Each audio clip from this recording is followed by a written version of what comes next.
I was a hairstylist for 20 years, and here's some reasons why I decided to retire. I went to hair school in 2000 and graduated in 2001. I was after going to college for 1 year and was just not mentally ready for college at 19. After doing hair for about 5 years, I decided to go back to college and actually graduated when I was 29 with a degree in anthropology. And then we moved to Austin that next year. So I sort of rebuilt my clientele.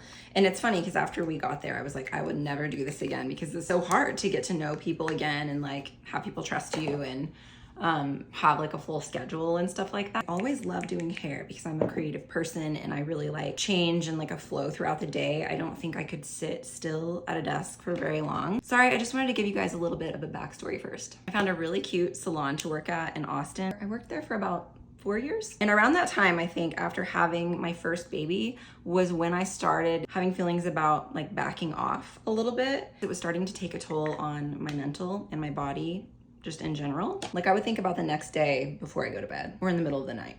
My lower back was always hurting. Then my feet would feel like they were just gonna shatter by the end of the day. Last couple of years, I had an assistant, which really helped a lot. Gave me the added responsibility of teaching someone, which is a huge responsibility in my opinion. The other big thing was chemicals. It's one thing to color your hair or use hairspray in your bathroom a couple of times a week. It's certainly another to spend all day around chemicals and keratin treatments. So many stylists developed sensitivities from just being in that environment all the time. I went through a little bit of an existential crisis because I was like, I don't want to be around this anymore, and eventually stopped doing color on most of my guests. In 2019, I had a salon friend approach me about opening a salon, and that was around the time that I was like, okay, I want the next step. Like I want to be a salon owner so that maybe eventually I can get out from behind the chair. I kind of wanted to give everything that I had learned to the younger stylists. Maybe that was 2018 because we opened January of 2019. Opening up that salon with that friend was supposed to be my next chapter, but it ended up turning into a literal nightmare.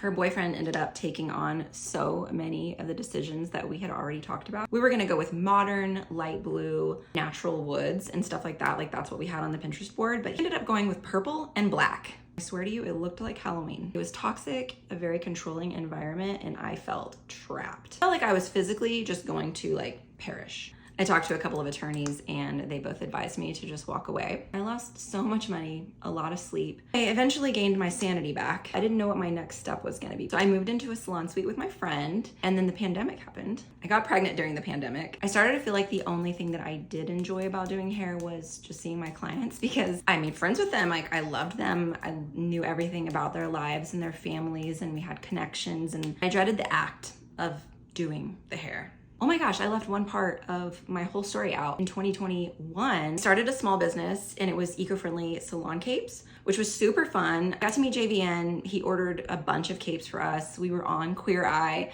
During that time was when I started posting on social media, my hairstyles and stuff like that. I think that's when I started to really focus on this. Thank goodness that worked out because I wasn't really sure where I was gonna go next. So if you're burned out and you're craving a pivot, I promise you, I mean, I'm 45 now and it's never too late to start something new. Now I get to share all things beauty with you guys. Let me know if you want to hear about my journey in content creation because that's a whole other chapter. But thanks for watching.